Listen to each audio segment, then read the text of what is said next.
$34 million. That was the staggering sum my ex-wife, Sarah, had accumulated after she left me. Not just left me, but systematically destroyed my career, smeared my name, and walked away with every significant asset we had built together.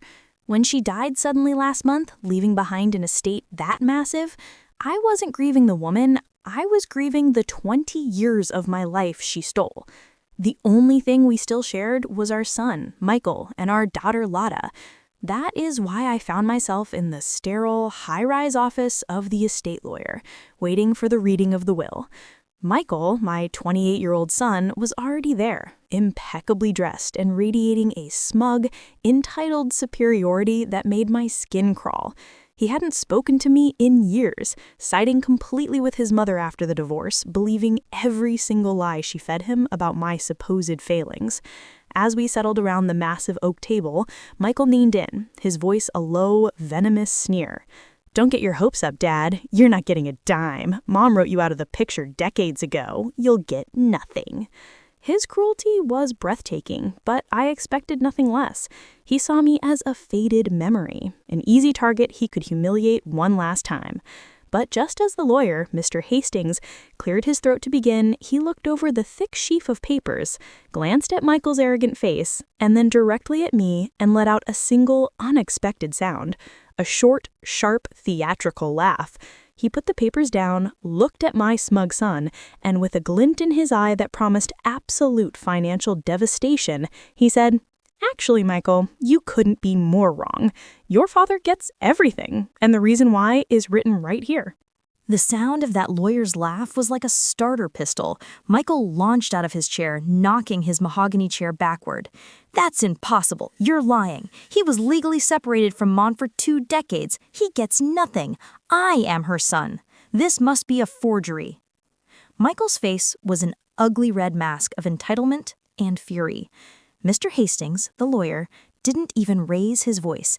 He simply gestured to the signature on the codicil, a familiar, sprawling hand that belonged only to Sarah. "I assure you, Michael, this document was signed and notarized by your mother 3 weeks before her unexpected death. It is entirely legal." Then, Mr. Hastings delivered the crushing details.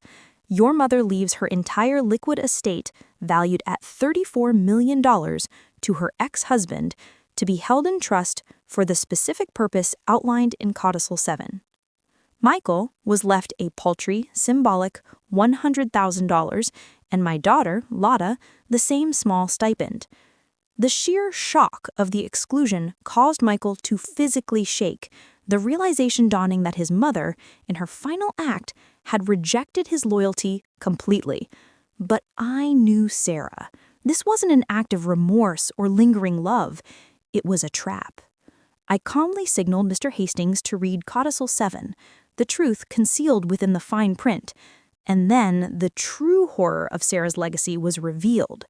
Mr. Hastings explained that Sarah's massive fortune wasn't built purely on genius.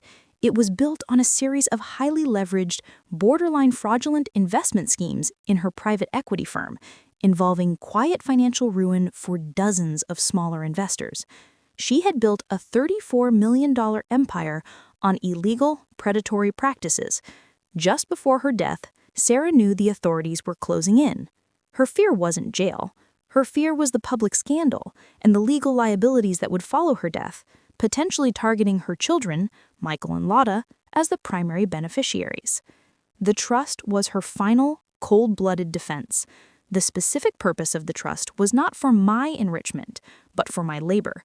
I was required to use the majority of the $34 million, around $30 million, over the next 5 years to quietly compensate the defrauded investors through private settlements and non-disclosure agreements, effectively cleaning up her criminal mess and eliminating the risk of massive public lawsuits against the estate. The remaining $4 million was the compensation for my silence and my effort. Sarah had done the unthinkable. She used the man she hated the most as her janitor of criminality, forcing me to spend years covering up her decades of fraud, all to protect her children from public shame. Michael, who had just spent years touting his mother's moral superiority, now heard the truth. She was a fraudster, and he was nearly dragged down with her.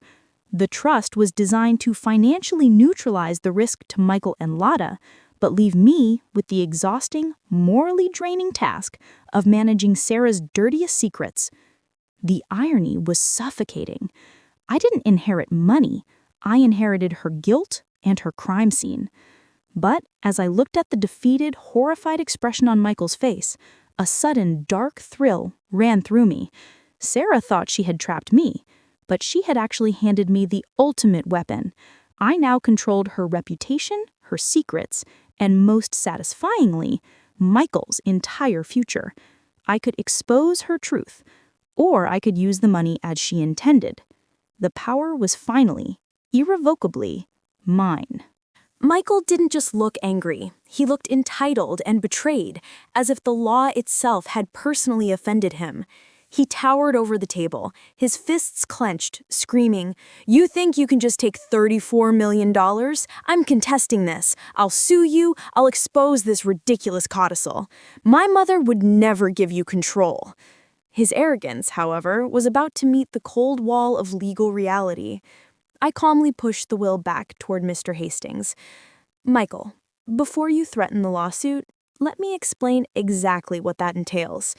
I stood up, slowly, for the first time in years feeling taller than my son. "If you contest this will, the entire estate, including Codicil 7, which details your mother's decade-long history of financial fraud and the names of every investor she ruined, becomes public record. The moment that happens, the SEC will seize the estate. You and your sister Lotta will be named as beneficiaries of a criminal enterprise, and you will spend the next 10 years in federal court defending your complicity." Michael stopped yelling, his face going from red to a sickly gray. He finally understood the gravity of his mother's final trap.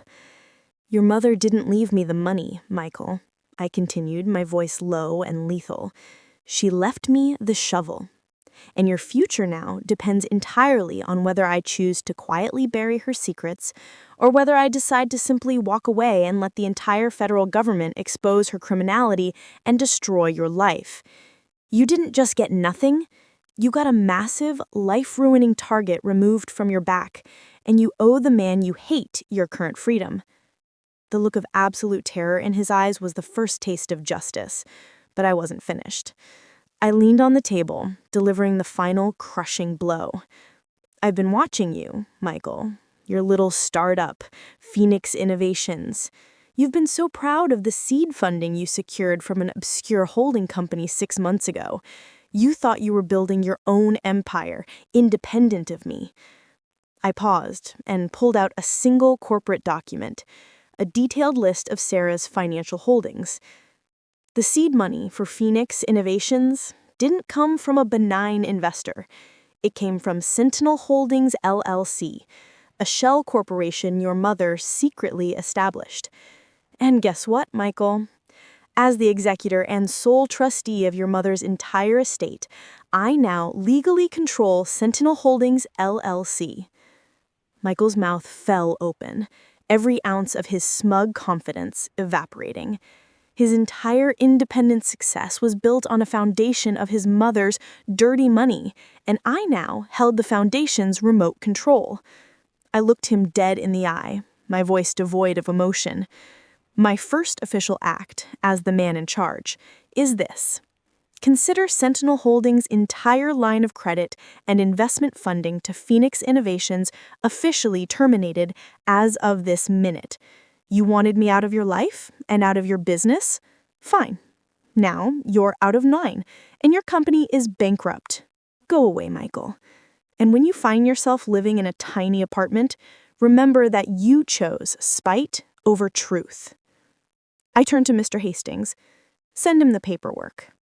And just like that, Michael was annihilated, his future reduced to smoking ruins by the very assets he thought he would inherit.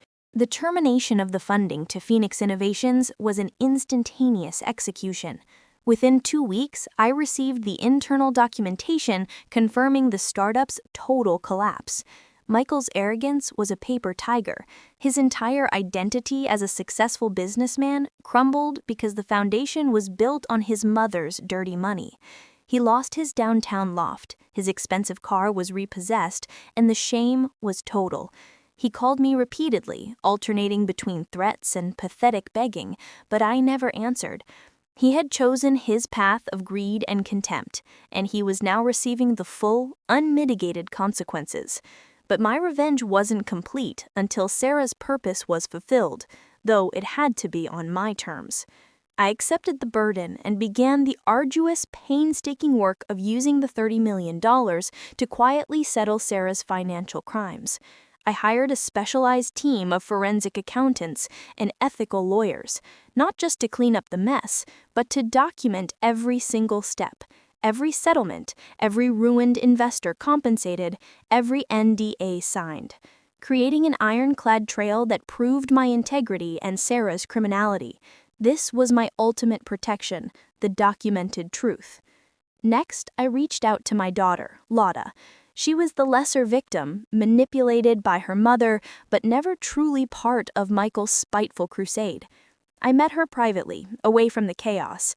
I didn't lecture her, I simply explained the gravity of her mother's fraud and why I had to bankrupt Michael to save them both from federal indictment. Lotta was stunned into silence. Her belief in her mother's moral superiority shattered. As a first step toward true reconciliation, I immediately transferred her $100,000 stipend into a newly created ethical savings account. "This is clean money, Lotta," I told her. "Use it to build an honest life." She cried, not from relief, but from the pain of realization, and that was the closure I needed from her. Finally, the ultimate act of justice, the crescendo of my revenge, involved the remaining $4 million, my compensation for years of cleanup. I could have kept it, but that wasn't my motivation. I used every cent of that money to establish the Sarah M. My Last Name Foundation for Financial Ethics. Its mission? To fund university programs and scholarships dedicated to teaching ethical wealth creation, corporate transparency, and preventing financial fraud. Every year, her name will be publicly linked to the very virtues she lacked, a chilling, permanent contradiction that will follow her legacy forever. It was a subtle, brilliant act of public shaming that no lawsuit could ever touch.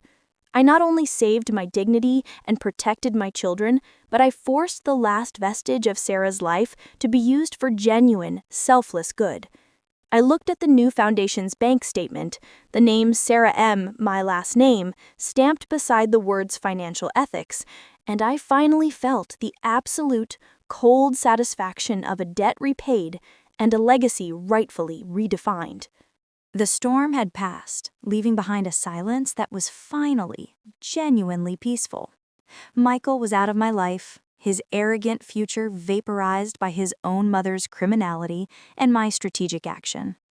The massive estate was now a bureaucratic process of compensation and integrity, managed by me. My revenge on Sarah wasn't about the money. It was about reclaiming the truth of our shared past and ensuring that her legacy was defined by the good I did, not the fraud she committed. The emotional weight of the betrayal finally lifted when I realized I was using the spoils of her crime to right her wrongs, freeing myself from the bitterness of 2 decades. I had won my dignity, and more importantly, I had secured a future for Lotta, the only one of my children who deserved grace. She's now enrolled in a community college, building a life on that clean $100,000, and we talk often. Our relationship is honest now, built on the shared, painful truth of her mother's failure. That truth, which Sarah tried to bury, became the foundation of my greatest triumph.